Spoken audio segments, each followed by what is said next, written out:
Hi everybody, welcome back to my channel. I had such a fun time showing you guys how to do the geoid Faultline cake last week. I wanted to show you guys another type of Faultline cake that I have came up with, and it is a succulent themed Faultline cake. So the first thing we're going to start out by doing is showing you how to make a couple different succulents. I will put the links in the description box below to the tips that I have used. I honestly don't know exactly what they're all called. I just kind of find them, buy them, and use them. So the first one we're going to be doing is a cactus, and I'm pretty sure this one's called a shell tip. I'll give you the tip number here in a second.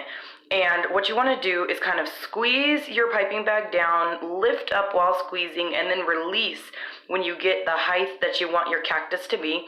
And then take another piping bag with white buttercream and your smallest round tip and create your little thorns.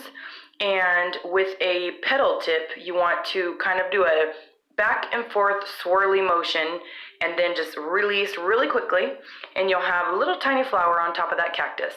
Place this one aside and we'll get ready to put them on trays so that you can freeze them for easier placement on the cake. The second one we're going to be doing is a half moon shaped. This is a large tip, and you want to first build up a little wall about 1/2 inch tall. This will just make your succulent come to life, look a little bit more realistic, give it a little bit more height, and you want to start out making an X. Now you do want to create this succulent with the moon shaped side down and the curved side up. That will make it look more like a closed succulent. So really the only thing you're doing is kind of crisscrossing over each leaf, and the more leaves that you put on this one, the better it will look, the more realistic it will look. And you just want to keep continuing until you get it as full as you would like it to be. Now, of course, you can have some bigger ones and then keep a couple small ones. That way you have a couple different variations in sizes. And this one looks the best with 2 different shades mixed into the piping bag. Now this third succulent is probably the easiest one. All it is a leaf tip, and I have mixed 2 different shades, kind of a purpley brownish and a jungle green color. And really all you're doing is squeezing and releasing until you have a bunch of leaves kind of popping up all around. Do this in a circular motion. This is where that flower nail comes into handy, just because some people you can pipe literally right on top of your cake or your cupcakes, but for this one, just because they're so repetitive with the squeezing and releasing and turning it, this flower nail just makes this process go so much faster, so much easier. So get these also as big and small as you would like them to be. You can also switch out the colors and do maybe a paler green, you can do all green, you can do shades of brown. There's really no limit on what colors you can make these succulents. Now for this fourth one, this is also a small half moon shape piping tip. I have actually put 3 colors in this bag. I did a brown, a pink, and a pale green. And this time, instead of the half moon facing down, you want it facing upward, so it gives it kind of that curved shape as you're lifting and releasing for those leaves to be made. Now you want to start out going in and then pulling the leaves all the way out. And then once you go all the way out to as big as you want it to be, you want to start creating leaves going back inward towards the center. What this will do is give your succulent some height, some great texture, and look a little bit more realistic. This is actually probably one of my favorite ones, and this one looks the best to me with 3 different shades in it.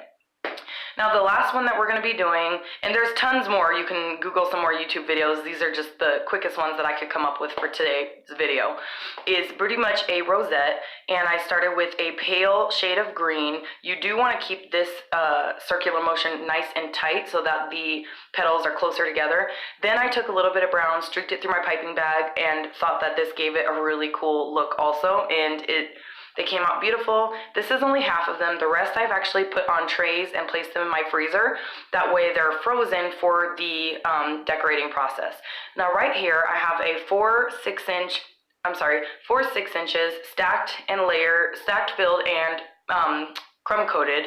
Now for this, I don't think you should put this in the fridge. You don't want to, because you want your buttercream to be soft. Look how easy these succulents are pulling off of that parchment paper after being in the freezer for about 15-20 minutes and just placing down on the cake. I'm even pressing them into that buttercream to hold them on, and nothing's happening. They're not losing their shape, they're not bending, everything is fine. I was going to put a cactus right here, but then I decided that it just didn't look right and I'm going to use them on top instead. So place your succulents around. You can go in a zigzag shape. You can go in a straight line, kind of like I did. You want to make sure that you kind of switch up the colors, the different styles of cactuses, create some variation in your succulent cake so that it just has a really neat look at the end. So if right now these are frozen and the cake is not, just so it sticks, but after you place your succulents where you want them all to be, I think that it's a good idea for you to take your cake, put it in the freezer for a good 20-30 minutes. You want to keep those succulents frozen. That way when you go back to create your fault line, if you accidentally get a little bit of buttercream, you can wipe it off very easily. If you accidentally touch one of the succulents with your bench scraper, then it won't damage it because they're actually pretty nice and solid. So now what I'm doing is filling in the white spaces around my succulents. I use the same piping bag that I used to create the cactuses, and I just used up all that green, added a little bit more jungly green into it, and continued around each succulent. This gave it a great variation in color, and it just, when I put the fault line around the succulents with this type of green and then the different variations of the color in the succulents, it just gave it like a really awesome look. So once you have all of your gaps filled, we can begin doing the fault line portion and finishing decorating this cake. So what I have decided to do for this fault line portion is I actually mixed a bit of buttercream with ivory food coloring and a tinge of brown food coloring. It created this really beautiful like sand colored buttercream. And then I took 2 toothpicks, one in brown, one in jungle green, and kind of swirled them on top of the icing, and I'll show you a picture right here. And then all you want to do after you get your green and brown swirled in is give it one quick mix. You don't want to over mix because you're not trying to blend the colors together. All you're trying to do is put some kind of lines into that sand colored buttercream, because when you go around with your bench scraper, it will naturally blend those colors together for you. So you want to go ahead and apply a thick layer of this buttercream all around your succulents. Remember, because they're frozen, if you accidentally hit it or get a little bit of buttercream on it, you can just wipe it right off, and it won't damage it if it gets hit. So you do want to make sure that your layer is thicker and higher than the succulents themselves. That way when you are going around with your bench scraper, it's not hitting them, and you can still see that little peek through of the succulents underneath these fault lines, which is pretty much the whole purpose of the fault line cake. It's kind of like you're playing hide and go seek, like, oh, what's in this cake? So anyway, so I began taking my bench scraper, going around small passes. In places where I thought, okay, there's too much green here, too much brown, I added a little bit of white buttercream and then began building that also and smoothing that as well. Now I did throw some globs of buttercream up at the top, and this is because I love overhang on fault line cakes. I think it gives it a very unique look. Now this is my preference. You can have your top smooth if you want, that's perfectly fine.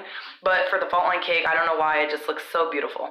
So continue smoothing, and then for the top, what I did was took my offset spatula, and I didn't pull it into the center directly like from the side, but I kind of used the tip and smoothed it down, and look at that color that it created smoothing it down with those greens, browns, whites, tans. It just looks so beautiful. So then what I decided to do was take some, I wanted it to look like sand. I actually used brown sugar here, but you can also use crushed graham crackers. You can use cake and cake scraps, crumple it up kind of like you would do cake pop, and dye it a sandy color as well. But this one to me looked the best on this cake, and I wasn't like using too much, so it was fine.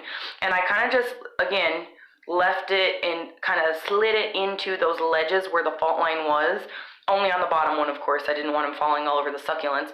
But look at that very pretty look that it gave. It kind of like just goes together perfectly with the, you know, deserty effect that the succulents kind of create with those nice, beautiful, neutral colors. And then the sand just kind of brings it all together. So then I decided to put some cactuses on the top of my cake. I had a lot of that green left in my piping bag, so I just went ahead and created some fresh ones instead of using the frozen ones. Don't forget to place your little thorns on your cactus and the little tiny pink flower on top.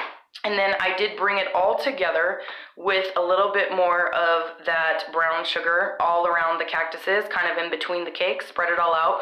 Make sure make sure your brown sugar isn't clumpy. Just kind of run your fingers through it, crumple it a little bit so it's more loose, so it spreads better. I really hope you guys enjoyed this video. Make sure to like, subscribe my channel, ring that notification bell for more videos, and comment below if you have any questions. Thank you guys so much for watching.